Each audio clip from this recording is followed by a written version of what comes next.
story starts 15 years ago. Mm-hmm. We find ourselves in Australia, pretty much lost everything that we own. We never expected to be in that position, but that's where we find ourselves. And I actually got really depressed. I used to look at people with depression and think, come on, shake yourself up. Okay. Like it's that easy. But that was my naivety. I find myself really depressed, really broken. The only way I could describe it is I'm seeing the world in black and white, and I feel like I'm in a dry borehole, a dry well, looking up. I can see daylight, but I can't get out. It was awful.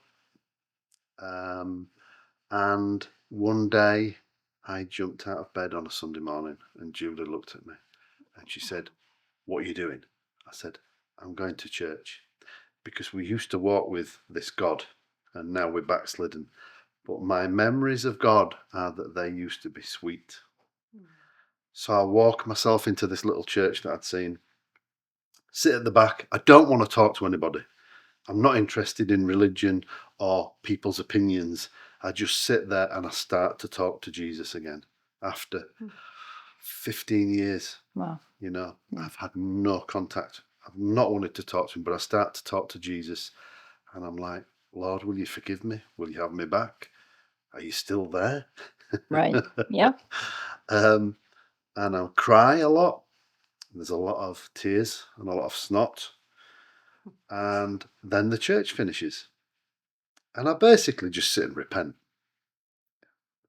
And I get up to leave the church. And when I walk out of the church, I'm completely healed. I walk out going, whoa, everything looks like colour. And something inside had happened, something really deep. So where I saw hopelessness, I'd apply for jobs or I'd look at jobs and go, I can't do that. Right. There was a hopelessness. There was just a lack of everything self-worth. All of a sudden, whoa, the world's there to be conquered with Jesus. It's awesome. And that was the difference. So all of a sudden I'm looking at life going, it's full of hope. I don't care what I do. Everything is going to be okay. Whether it's a success or not, it's going to be okay. That's right. And that is what led me every morning to be on my knees in prayer. In fact, I'd be on my belly laid in prayer. And my prayer was always the same. It was, Jesus, let your will be done, not my will. But I don't know what that means. I just know that's what I've got to pray. And I prayed for 8 months. I would wake up an hour early every morning, just lay before God. And that was my heart cry. And then I'd even come home on a night often and lock myself in my room. And that was my heart cry.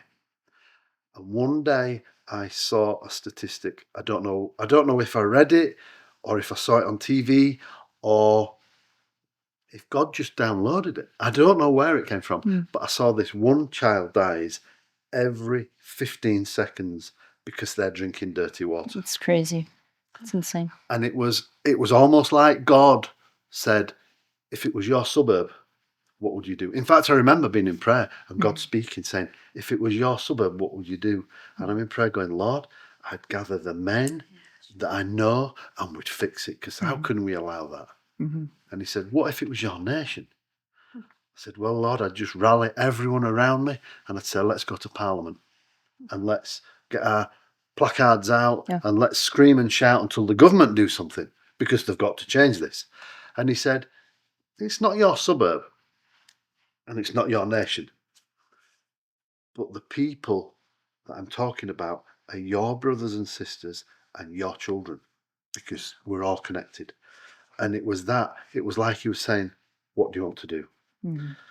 And gosh, what do you do? I sat there bewildered. We talked about this.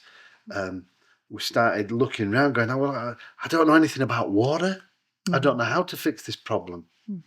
And we started Googling, and we came across a man called Lance Weil from Texas. And he was going to Tanzania, which was on our heart, and he was giving people clean water. So we sent Lance an email. Please, would you let me just come see what you're doing, be part of it. I have the same burden, but I don't know what to do. I don't know how I can help anybody. And to cut a long story short, we get an email back. Meet me in Kilimanjaro Airport this day, this time. I remember reading this email thinking, what are we meant to do with that? Who gets on an aeroplane from an email and goes? And we sat in the travel agent and I said, I need to go to Kilimanjaro. And she says, yeah, we've got these 2 flights, 2 options. One's $2,600, one's $2,850. And at that I'm thinking, I can't afford this. I just can't afford this. So I make an excuse that we can go have a coffee to decide which flight we want. Really, I'm wanting to run. Right. And we get outside and we go and we sit and have a coffee. And I look at Julie and I say, I can't do this because I could buy that flight, but that's everything we own. What are you going to live on? What are we going to feed the kids? Mm-hmm. And Julie looked at me, as she often does, full of faith. And she said, do you believe that God's leading you or leading us? Mm-hmm. And I said, yeah, I can't deny that. She said, why don't we give him a chance? Okay. So we go back in and we pay for the flight. Now we're cleaned out. Seriously, we're cleaned out. A couple of days later, I remember I'm working on a job and I get the phone call from Julie and she's all excited. She says, you'll never guess what. I said, what? She says, $2,600 has just gone into our bank account. My first response was, it's amazing. Don't touch it. No, my first response was, don't touch it, don't spend it, because we're not owed any money, so we're going to have to pay it back. Right. Okay? Right. So Julie she rang the bank and started digging around, and it turns out it was a payment from the government that was due to us last year, and we got missed off the system. And it just so happens that it caught up on this day. It's incredible. Coincidence? No. I don't think so. No. We found that God is full of these coincidences, and they're not actually coincidences. They are just by his design and his provision. And as we walk with him, he's there for us. So I always remember the day had come.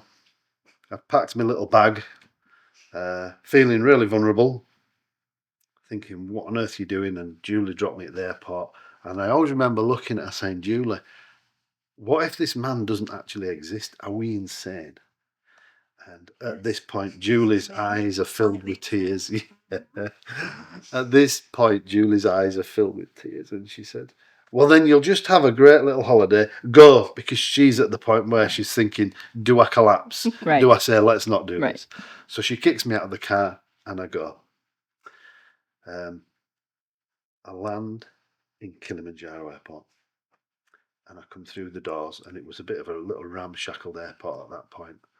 And I see the change, because you can only buy Tanzanian currency in Tanzania. So I go straight to the change lady. And I didn't have, I think I had about 200 US or something. I didn't have a lot of money, and this is it. I've just got to make this work. Right. And we're doing this completely in faith. Right. So I give her my small amount of 200 USD, and she gives me this wad back. And I think for the first time in my life, I'm a millionaire. Right. You know, it doesn't mean much anymore, you know, but I'm a millionaire. Right. And I always remember trying to shove all this money in my pockets. And as I look round, when you come out of airports, there's always people stood with the little Mrs. Smith and the chauffeurs and people wait for people. And I've got all this money and everybody's looking at me. I'm thinking, that feels not good. So I shove all the money in my pockets. And I remember, on purpose, I stood with my back to a wall thinking, all the money's in my back pockets. So I don't know what that looks like, but maybe I'm a bit more ready if I face everybody for what might be coming. Right. This guy's late. Well, I don't know if this guy exists because he's not there and he's not turning up, and it starts to get dark. And I'm starting to get really worried. I'm thinking, what on earth is going on? And every time at that point, the baggage carousel starts to work for different planes, all the lights go out. And I stand with my back to this wall thinking, any minute now, I'm just going to get attacked, mugged, robbed, whatever that looks like. That's wild. And then eventually the doors open. And this big guy, larger than life, Texan, "You Phil?" And I'm just stood there going, I said, "You Lance?" He went, "Yeah, let's go." This big Texan accent. Right. And someone had delivered his car. He'd arranged it to the airport. An F-150 of all trucks in the middle of Africa. I think it was the only one in Tanzania. That's and we awesome. jump in this cool, well, for me, being an Australian, but a Brit originally, Right. an F truck. This Yeah. thing's enormous. Yeah, they're huge. They're huge. So we jump in this F-150 and off we go. And it's dark and we pull up at this little guest house. And I'm exhausted. You come from Australia, everywhere's 24 hours. Right. I'm exhausted. I just fall onto this bed, out. About 4:30. I'm awoken to this call to prayer, this Muslim call to prayer. And I'm like, I sit up in bed and I think, where am I? I'm no longer in Perth. I'm not in Kansas anymore, Toto. Exactly. It were a bit like one of those moments. And I look round and I think, crikey, this is sparse. And I go open the bathroom door and there's just a hole in the floor. And I think, I've no reference what I do with this, And then I remember going downstairs, going out to wherever we were eating. I say downstairs, I think it might have been a single story. And Lance is there and I get given my breakfast. It's a slice of bread and a cup of black tea. And I just look and go, I'm going to lose some weight. Yeah. Yeah. Mm-hmm. And we jump in his truck and we drive into Africa. And what I see breaks my heart. Second, deep breath. I see people laid on their bellies drinking from puddles. And I see these little ponds, like a little pond. The water's not flowing, it's not clean. And people are collecting water to drink. And cows and sheep are coming in and they urinate and defecate where they're stood in the water. But people are collecting this water. Yeah. I always remember a bit later that day, we got to a dry riverbed and we're walking and talking. And there's this hole dug, probably as big as a family car. And there's a little man and his face is etched into my mind. He looked a little bit like Gandhi. And he had glasses on and they were scratched. And I remember thinking, how can you see anything? And he's got a saucer, like a little cup and saucer. And he's ladling water into a bucket. And that's his water. Wow. And then we went further on in the day and we actually installed a well. And it was getting to the end of the day. And it was one of those when the sun's starting to set and everything's orange. And I look at the well and there's 100 buckets lined up. There must be. And there's all these ladies and there's all that. Blah, blah, blah, blah, blah. Everybody's happy. Yeah. Everybody's rejoicing. Yeah. They've got clean water for the first time ever. Some people do not know water is see-through. It's heartbreaking. Wow. And then I look round and in the distance, my eye catches something. And I can't quite make it out. And I'm transfixed on whatever it is. I'm thinking, what's this? And then as it gets close, I realise it's an African mama. And she's got a baby on her back. And she's got a bucket in her hand. And she's running as fast as she can because she's heard this clean water. And what I'm seeing is the dust off her feet as she runs. And I remember stood there thinking, this is why I come. Yeah. This is why I'm here. Yeah. For that mama, for that That's baby. Right. Yeah. Mm-hmm. Incredible. Incredible. And that was the start of Water for Africa. That's amazing. As we know it. Right. Yeah. And how many years and how many wells? What are your stats like at this point? We've been doing Water for Africa now if you remove Lance for 11 years. I travelled with Lance for 4. Right. Then 11 years as our own entity. Since that time, in total, we've given over 7 million people clean water. Wow. Last year alone, we gave 1.1 million people clean water. That's incredible. Last year alone, we it. saw over 16,000 people say yes to Jesus. Oh, wow. That's the bit that... Wow. Yeah. And we find that the water is a vehicle. It's like It's the goodness of God that leads to repentance. Mhm. And so when I'm at every well, and I go to every well that we drill, I'm there. I'm the one that will open it.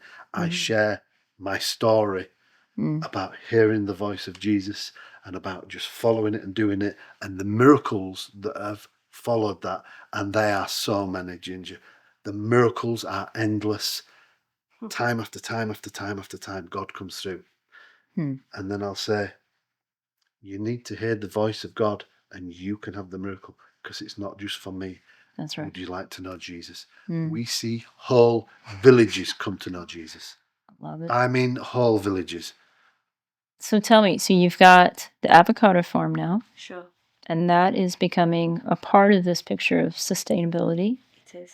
What is the next part of the vision for you guys with sustainability? I think there's two key points here. One of them is that you basically pioneer something. You're following Jesus to a nation to give clean water. And we've been running hard at that probably for about 7 years. And then 3 years ago, we had this whole, well, what happens after us? Scripture and the heart of God shows us that he goes from generations to generations. And I think when we are advancing the kingdom in a nation, that's the heart that we need to take as well. So then looking at the water projects, will they run forever? Will that clean water flow? So we started there. We started looking at when we drill a borehole, who's going to look after it? What about when it breaks? Because 45% of water wells across Africa actually sit broken. Sadly, I know it's hard to imagine. And it's because of kind, caring, wonderful people who have initially had that thought, we need to give clean water, but didn't have a sustainability plan in place. So then it breaks and it can sit dormant. We find broken water wells that have sat there for anywhere between 3 to 10 years. Oh, wow. So they were pumping. Can you imagine giving clean water to a community that has been praying for 20 years that somebody would come and answer their prayer? You rock up, you do the drilling, the celebration, the children go back to school, the sickness and death rate lowers in a community, Wow. and then it breaks. Yeah, I've never even thought about that. And then they go back to the dirty, contaminated, disease-filled water source again. It's like giving hope and then taking it away. And I don't know which is worse, whether if you don't have it at all or whether you get it and then it disappears. Man. So we can't be part of that problem. We have to be a solution. That's right. So we then now have got 3 dedicated teams, which is 6 Tanzanian men that are fully trained as water technicians. And their job is week in, week out, to actually repair broken, abandoned wells that we have not drilled, and then look after and maintain our wells that we have actually sponsored Oh, I love and that. given to a community that has never had clean water, or a school. Wow. So for us, a great part of what we do is actually giving clean water and putting the water well at the school, because girls generally do the water collecting. They do not then receive an education. So if you sink the borehole at the school, then the girls will start to go to school and they will bring clean water home after their school day. That's incredible. So you're actually hitting quite a few goals here. You're hitting right. the health, the lifespan, hygiene, but you're actually hitting the education goal. Wow. And when we've had put a borehole at school and we've gone back to measure the impact of that borehole, and we've been told by the headmaster that their attendance has increased to 99% Oh my gosh. because the clean water's there. Wow. I think water in a community is, we know it's essential for life. We can't live without it. That's how the Lord has wired our body. We need clean water. We cannot survive. But the ripple effect of a community or a school receiving clean water is far more than just the thirst. The time released for women. The women sometimes are walking their whole 12-hour day to collect clean water. What else can they do? They can't grow crops, they can't tend to their families, they can't start small businesses. It is a slave, or they are a slave to water collection. And bear this in mind, it's not once a week. It's every day, every week, every month of a whole year, for years. Wow. Until clean water arrives. Wow. It's very sobering and humble to think that we land in a community and somebody would say, you are the answer to our prayer. Goodness me. Man, The weight of that it is. hits you every time. That as the hands and feet of Jesus, we are the answer to somebody's prayer. Sober. So going back to the sustainability, so we do that with our projects. We believe our projects will flow, the water will flow for generations to come. That's right. And then we started the avocado farm. So we bought 50 acres of farmland with no avocados on there, with some infrastructure, i.e. buildings, and we got the download from heaven to plant avocados. Okay. Now, we didn't know that our climate and our region is the perfect avocado region and climate. The Lord Again, the Lord knows, and we're just obedient. That's right. But we planted actually with our physical hands and an amazing Tanzanian team, avocado seedlings. And Phil actually has an irrigation background. So all our acreage is irrigated. Wow. So we don't have to rely on rainy and dry season. So we're off to a flying start. That's incredible. The water's pumping. People are coming alongside. We're giving clean water. The avocados are in the ground. And then a couple of years pass. Some thrive, some die. Some look a bit tired, some are not. And we start to go, well, we're not avocado farmers. Yeah. We're just following Jesus and being faithful. And we know that's all he asks, right? So then we sit down and go, okay, we need to bring somebody on board. So we have now in our team got an incredible young man who has given up his life to follow Jesus, and he's now the farm manager. And that is a completely different story to tell. It is. So that's now in progress. We've just done our first small harvest of international harvest. So we've sent our fruits to Dubai and India. So good. And it's on track. It's not where it needs to be. The trees still need to mature, but we're on our way. Yeah. So now what next, Lord? Because we actually believe this is about a nation. And that's sobering in itself. Because did we ever think it would be about a nation? No. Were we being faithful for what God was giving us? Yes. But we think and a nation will be changed by the nationals on the inside out. We are not the answer. No. Jesus is the answer in That's them. right. That's right. So now we're on the edge of purchasing a safari lodge Wow. as another sustainable income. Oh, I love that. This is the end. The charity will purchase this, just like the charity owns the farm. Right. This is certainly not ours. No. Not ours. It's not yours. Yeah. Okay. But the safari lodge is sitting on 147 acres Wow. of titled land in the Ruaha National Park in Tanzania. It's a working That's amazing. safari lodge that is creating already an income. So this is where we're sitting. We're sitting in this space of going, Lord, you've asked us to take this land and claim it for your kingdom. And we're sitting in that space. It will actually give employment to all the locals around. Again, it will be a place of discipleship, giving them dignity, employment. It'll be a source of retreat for training and equipping the fivefold. That's right. Tanzanian apostles, Tanzanian prophets, Tanzanian pastors, teachers, evangelists.